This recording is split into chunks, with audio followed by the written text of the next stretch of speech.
샬롬. 7월 21일 매일 성경 말씀 묵상을 주님의 이름으로 시작하겠습니다. 요한계시록 14장 1절부터 13절의 말씀입니다. 또 내가 보니 보라, 어린 양이 시온산에 섰고 그와 함께 14만 4천이 서 있는데 그들의 이마에는 어린 양의 이름과 그 아버지의 이름을 쓴 것이 있더라. 내가 하늘에서 나는 소리를 들으니 많은 물소리와도 같고 큰 우레소리와도 같은데 내가 듣는 소리는 검은 것 타는 자들이 그 검은 것을 타는 것 같더라. 그들이 보좌 앞과 내 생물과 장로들 앞에서 새 노래를 부르니 땅에서 속량함을 받은 14만 4천 밖에는 능히 이 노래를 배울 자가 없더라. 이 사람들은 여자와 더불어 더럽히지 아니하고 순결한 자라. 어린 양이 어디로 인도하든지 따라가는 자며 사람 가운데에서 속량함을 받아 처음 익은 열매로 하나님과 어린 양에게 속한 자들이니라. 그 입에 거짓말이 없고 흠이 없는 자들이더라. 또 보니 다른 천사가 공중에 날아가는데 땅에 거주하는 자들 곧 모든 민족과 종족과 방언과 백성에게 전할 영원한 복음을 가졌더라. 그가 큰 음성으로 이르되 하나님을 두려워하며 그에게 영광을 돌리라. 이는 그의 심판의 시간이 이르렀음이니 하늘과 땅과 바다와 물들의 근원을 만드신 이를 경배하라 하더라. 또 다른 천사 곧 둘째가 그 뒤를 따라 말하되 무너졌도다, 무너졌도다. 큰 성 바벨론이여 모든 나라에게 그의 음행으로 말미암아 진노의 포도주를 먹이던 자로다 하더라. 또 다른 천사 곧 셋째가 그 뒤를 따라 큰 음성으로 이르되 만일 누구든지 짐승과 그의 우상에게 경배하고 이마에나 손에 표를 받으면 그도 하나님의 진노의 포도주를 마시리니 그 진노의 잔에 섞인 것이 없이 부은 포도주라. 거룩한 천사들 앞과 어린 양 앞에서 불과 유황으로 고난을 받으리니 그 고난의 연기가 세세토록 올라가리로다. 짐승과 그의 우상에게 경배하고 그의 이름표를 받는 자는 누구든지 밤낮 쉼을 얻지 못하리라 하더라. 성도들의 인내가 여기 있나니 그들은 하나님의 계명과 예수에 대한 믿음을 지키는 자니라. 또 내가 들으니 하늘에서 음성이 나서 이르되 기록하라. 지금 이후로 주 안에서 죽는 자들은 복이 있도다 하시매 성령이 이르시되 그러하다.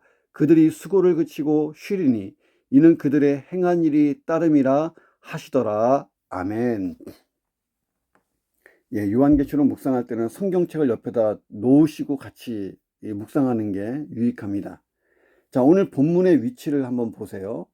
자, 칠라팔이 울리기 전에, 다시 말하면 7대접 재앙, 7개의 대접 재앙이 시작되기 전에, 대접이 다 부어지면서 심판이 마무리되기 전에 삽입 묵시가 있었어요. 12장, 13장, 14장입니다.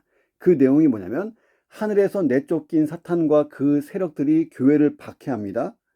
자, 그런데 하나님의 보호 아래 교회가 성장하는 기간이 있어요. 그게 7년 대환란의 전 3년 반이었습니다.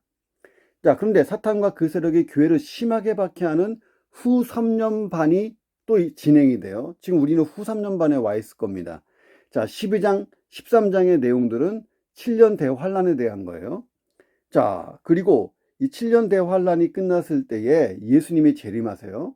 근데 7년 대환란 기간이 끝날 때쯤에 7대접 재앙의 마지막 7번째 대접이 부어지면서 이제 심판이 마무리돼 버립니다. 자, 그래서 오늘 본문의 내용은 이 7년 대환란이 끝나고 난 다음에 우리 믿는 성도들은 앞으로 어떻게 되는지 이렇게 미리 보여주는 청사진 같은 거예요. 하나님의 인침을 받은 사람들, 예수 믿고 거듭난 자들, 하나님의 자녀들, 그리스도인들, 교회의 성도들은 최후의 심판을 통과합니다. 왜냐하면 우리는 이미 영생을 얻었고 죄와 사망에서 구원받았잖아요. 이 최후의 심판은요, 예수를 그리스도로 믿지 않는 자들을 위한 심판이고 마귀와 그 모든 세력에 대한 심판입니다. 자, 우리에게 있는 심판은 어떤 심판이냐면 우리는 상급 심판을 받아요. 그렇잖아요. 백보자 심판 앞에 있을 때에 상급 심판을 받습니다.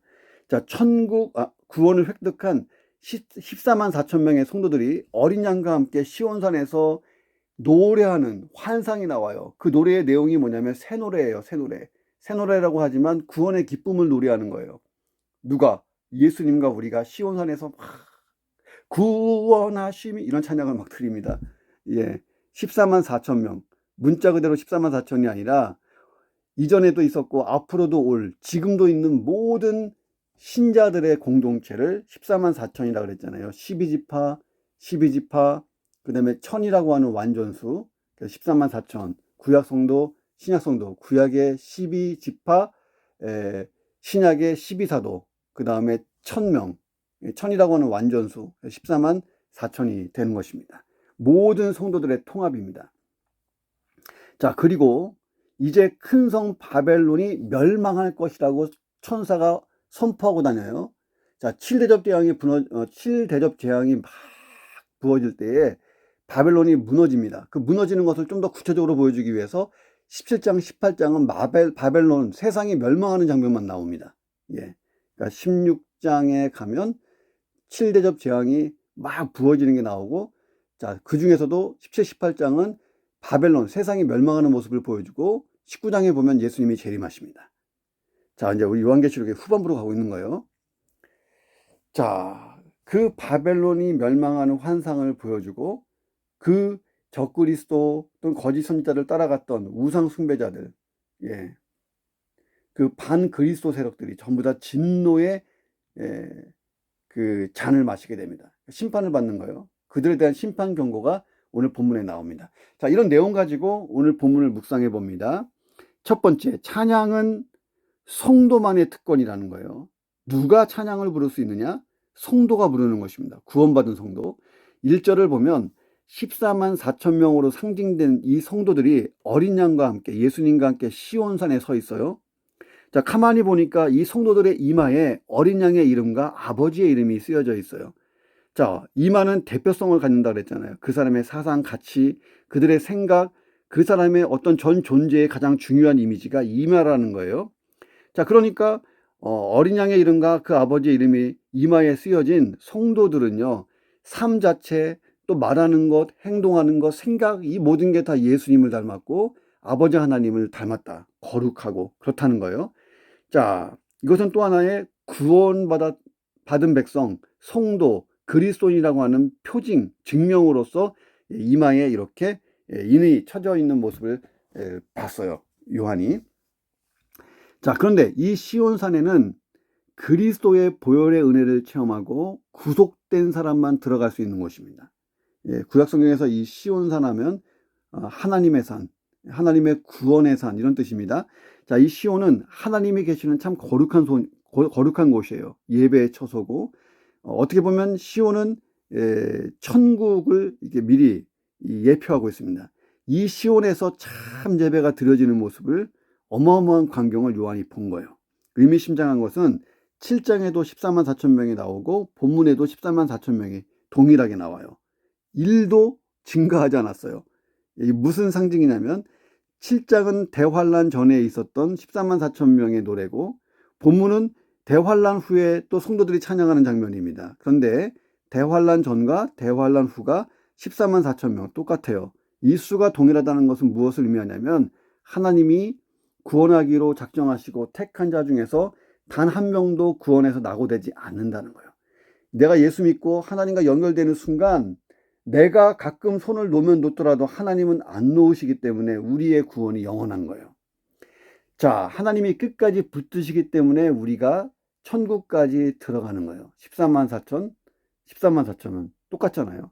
자, 그래서 바울은 하나님과 우리의 뗄 수 없는 사랑의 관계를 노래했는데 로마서 8장 뒷부분에 가면 38, 39절에서 이렇게 얘기해요. 끊을 수 없다. 이렇게 표현합니다. 그 무엇도, 그 어떤 세력도 끊어놓을 수 없다. 자, 2절에 보면 요한이 하늘에서 나는 소리를 들었어요. 자, 그 소리를 가만히 듣는데 많은 물소리 같고 큰 우레소리와도 같았어요.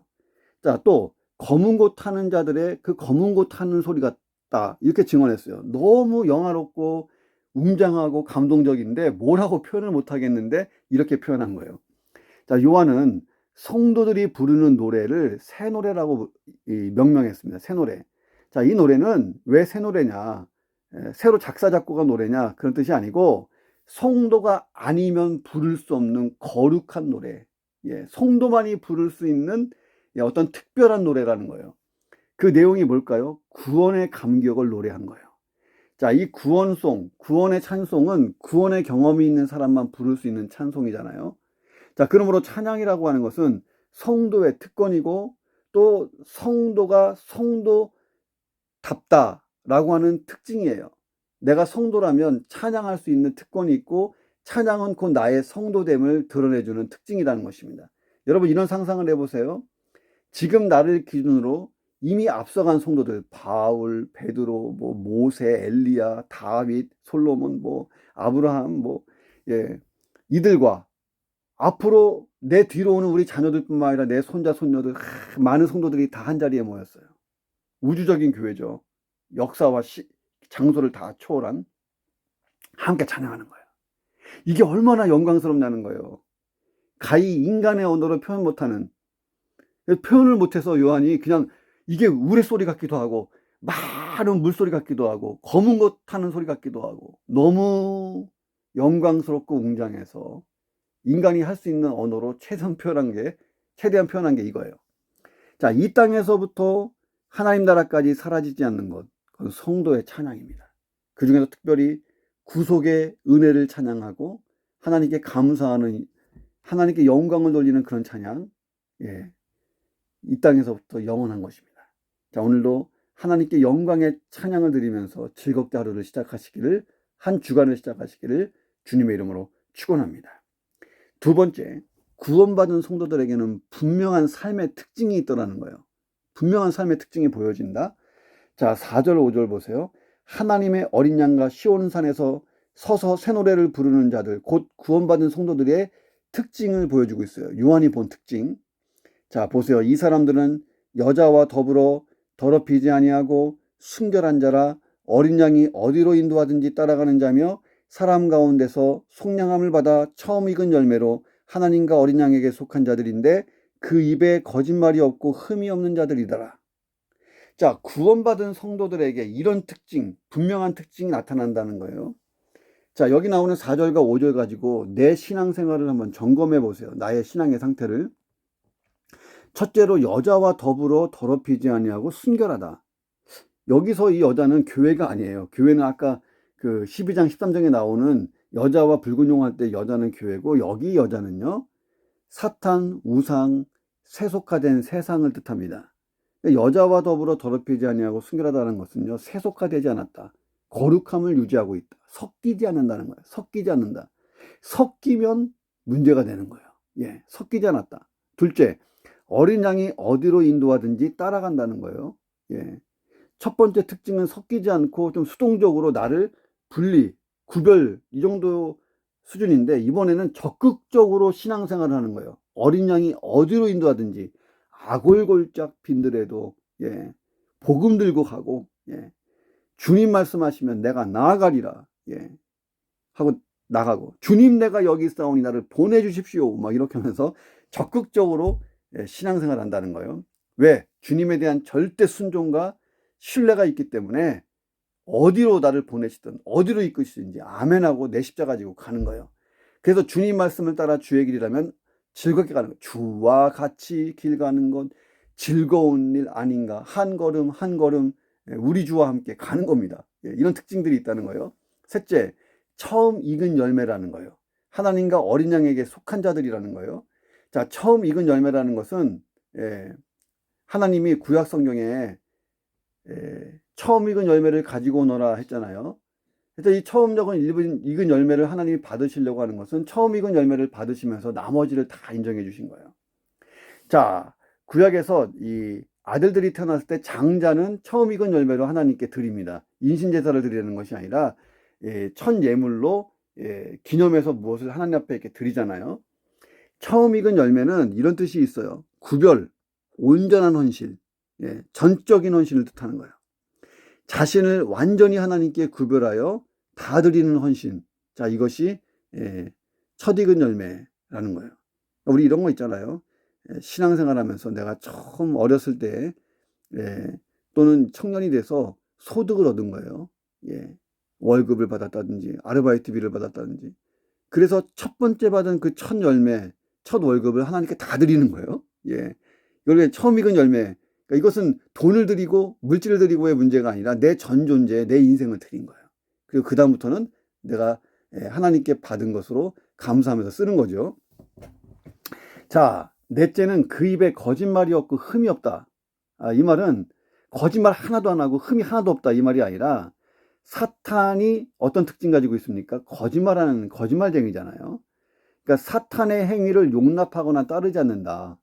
거짓의 압이 사탄과 거리를 두고 확실히 구별된다는 거예요. 흠이 없다, 죄가 하나도 없다는 것보다는 그리스도의 보혈로 죄사함 받아 인정된 것을 뜻하는데, 흠이 없다, 성령에게 붙들려 성결한 삶을 살기 위해 발버둥 치는 모습을 보는 거예요. 자, 나는 구원받은 성도로서 분명한 삶의 특징이 있어야 됩니다. 적어도 이 네 가지 중에 내가 더 힘써야 될 게 있잖아요. 나는 이게 참 부족한데 이거 열심히 해야겠다. 한번 생각해 보시기를 주님의 이름으로 축원합니다. 자, 세 번째, 하나님이 없는 곳, 그곳이 바벨론이다 하는 거예요. 그곳이 바벨론이다. 자, 요한이 한 천사가 공중으로 날아가는 모습을 봤어요. 이 천사는 영원한 복음을 가지고 날아갑니다. 천사가 외쳐요. 하나님을 두려워하며 그에게 영광을 돌려라. 왜냐? 그의 심판의 시간이 이르렀다는 거예요. 하늘과 땅과 바다와 물들의 근원을 만드신 이 하나님을 경배해라. 끝이 왔다. 긴박하다. 이제 곧 멸망의 시간이 다가온다. 구원받을 시간이 얼마 남지 않았다. 복음 전파의 긴박성을 표현한 것입니다. 요한계시록은 궁극적으로요, 불신자들에게 준 묵시의 글이 아니고 믿는 그리스도인들에게 준 묵시의 글이에요. 자, 그러니까 1차적인 요한계시록의 기록 목적은 뭐냐면, 믿는 자들은 최후 심판과 승리를 확실하게 믿고 소망하면서 현재의 환난을 잘 견디고 순교까지 각오할 자세로 복음을 전해라 하는 겉면이에요. 어떻게 보면 그 겉면이 타당하기 위해서, 왜냐하면 이렇게 되기 때문에 하고 다 보여주는 거예요. 또 하나 2차적인 기록 목적이 있다면, 이것은 믿지 않는 자들이 요한계시록을 이해하고 심판을 깨닫고 회개하고 돌아서게 하는 것입니다. 그러니까 요한계시록은 전도용이라기보다는 내부 신자 교육용이죠. 어떻게 보면 소망을 주고 격려하고 더 앞으로 나아가도록 추진하도록 이렇게 밀어주는 거예요. 자, 그럼에도 불구하고 요한계시록의 메시지 자체는 또 신자와 불신자에게 향하고 있습니다. 자, 불신자에게는 돌아올 수 있는 길을 열어주는 거죠. 요한은 또 다른 천사가 날아가면서 하는 말을 들었어요. 무너졌도다, 무너졌도다, 큰 성 바벨론이여, 모든 나라에 그의 음행으로 말미암아 진노의 포도주를 먹이던 자로다. 여기서 이 바벨론은요, 바벨론이라는 나라라기보다는 사탄이 장악한 적그리스도적 세상을 뜻하는 것입니다. 세상 자체는 하나님이 창조한 거예요. 세상 자체는 아름답게 창조됐습니다. 그런데 인간이 죄를 범하면서 세상이 변질되기 시작하고, 거기에 사탄이 죄를 통해서 역사까지 하니 이게 죄악 세상이 된 거예요. 하나님은 이 세상을 다 말아버리실 거고, 자, 이제 요한계시록 뒷부분에 나옵니다. 새하늘과 새 땅으로 다시 내리실 것입니다. 그게 바로 천국이에요. 하나님 나라. 자, 그런데 당시 이 바벨론이라는 나라는 이미 망해서 세상에 존재하지 않던 도시예요. 그러니까 여기서 무너졌다, 무너졌다, 바벨론이여, 큰 성이여 막 하는 건, 이 바벨론은 문자적 바벨론이 아니라 상징적 바벨론이에요. 자, 이 바벨론이라는 것, 문자적으로 보면 과거 노아 홍수 이후에 사람들이 바벨탑을 쌓던 곳, 창세기 11장에 나오잖아요. 사람들이 바벨탑을 쌓았던 곳이에요. 이 바벨탑의 특징이 뭡니까? 우리가 하나님과 똑같아지자, 우리가 하나님과 대등한 관계가 돼보자 해갖고 쌓아놓은 게 바벨탑이에요. 바벨탑은 철저하게 인본주의적인 탑이고요, 내가 인생의 주인이 되는 탑이에요. 하나님이 인생의 주인인 것을 부정하는 것이 바벨탑의 특징입니다. 하나님께서 그렇게 나가면 어떻게 돼요? 바벨탑을 계속 쌓으면 결국 인간은 멸망을 향해 가는 거잖아요. 하나님 그들을 언어를 혼잡하게 해서 흩어버리셨습니다. 자, 그리고 훗날에 또 이 바벨론은 신바벨론 제국의 수도가 돼서 신바벨론 제국이 일어날 때 기원이 됐던 곳이 바벨론입니다. 자, 그리고 나중에 이 바벨론 제국으로 완성됐을 때 이 바벨론 제국은 선민 이스라엘을 정복하고 그 백성을 포로로 끌어간 그런 나라입니다. 남유다가 바벨론에게 멸망하잖아요. 자, 그러니까 이 바벨론의 특징이 뭐예요? 하나님을 대적하고 하나님의 주권을 무시하고 내가 주인 되려고 하고, 근데 그 뒤에 누가 있어요? 사탄이 있는 거예요. 사탄이 역사하는 도구가 바벨론이었어요. 과거부터 앞으로도. 자, 그리고 이 바벨론은 구약 성경에 보면 하나님 백성을 핍박하고 공격하고 전쟁 일으켜서 막 못살게 하고 한 어떤 그 북방의 어떤 그 대제국이었습니다. 자, 하나님을 대적하는 악한 세력의 대명사 바벨론. 바벨론이라는 단어는 상징적이라는 거예요. 자, 초대교회 당시는 이 바벨론이 어떤 모습이었냐면 노마, 노마가 바벨론처럼 여겨진 거예요. 왜냐하면 이 사탄이 노마라고 하는 제국을 이용해서 교회를 핍박하고 교회를 아예 없이 하려고 했잖아요. 그런데 어떻게 됐어요? 거꾸로 노마가 기독교 국가가 되면서 역전돼 버리죠. 자, 또 큰 성 이 바벨론 할 때 계시록 자체의 표현을 빌면 이 바벨론은 소돔과 같고 애굽과 같다는 거예요. 소돔과 애굽의 특징이 뭡니까? 악의 상징이에요. 심지어 주님을 십자가에 못 박은 그 예루살렘도 바벨론으로 표현할 때가 있었어요. 그러니까 바벨론이라고 하는 것은 결국은 악한 세상의 상징, 사탄이 장악한 세상을 뜻하게 됩니다.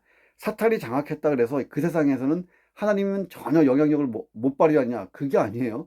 하나님의 허용하신 범위 안에 있을 뿐이에요. 그런데 악이 가득한 사탄이 막 역사하는 장소예요.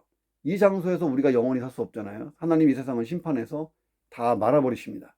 그리고 악한 자들은 다 지옥 불못에 던져버리고 우리는 부활의 몸, 영화로운 몸을 입고 천국에 다 들어가요. 새하늘과 새 땅, 새로운 세상이 열릴 때 굴로 같이 들어가는 것입니다.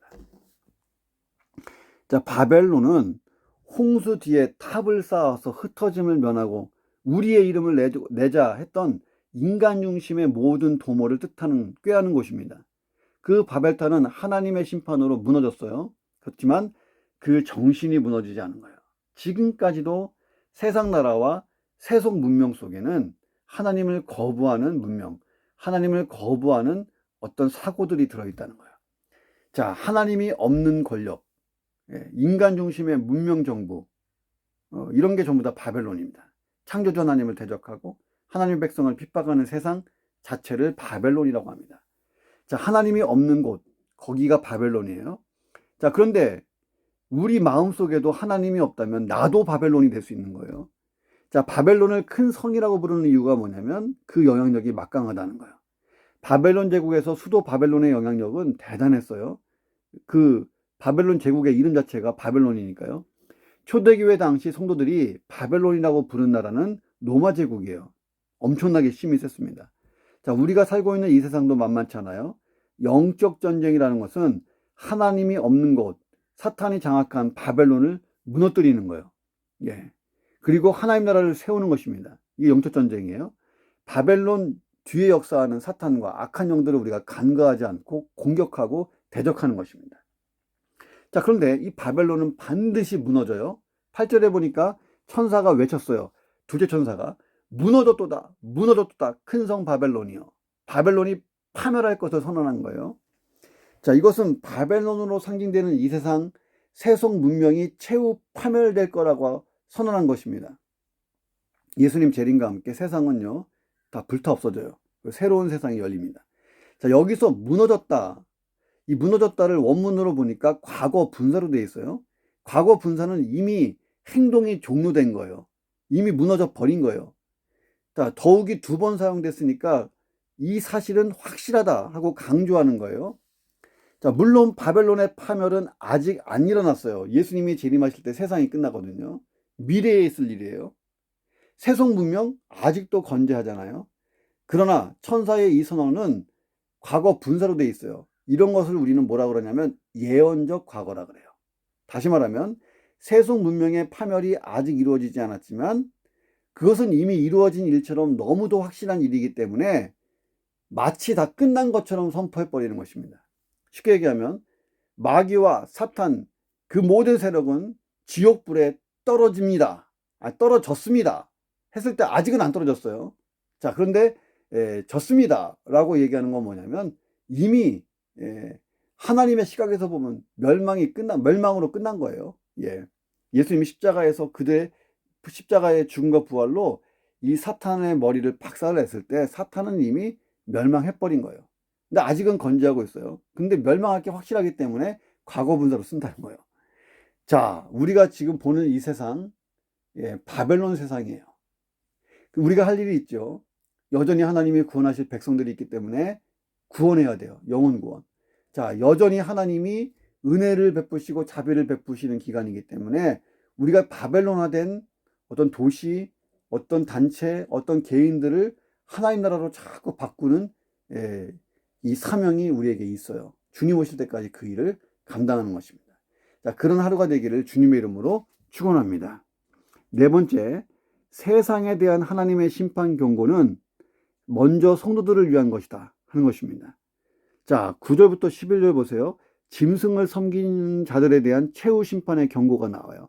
만일 누구든지 짐승과 그의 우상에게 경배하고 이마에나 손에 표를 받으면 그도 하나님의 진노의 포도주를 마시리니 그 진노의 잔에 섞인 것이 없이 부은 포도주라.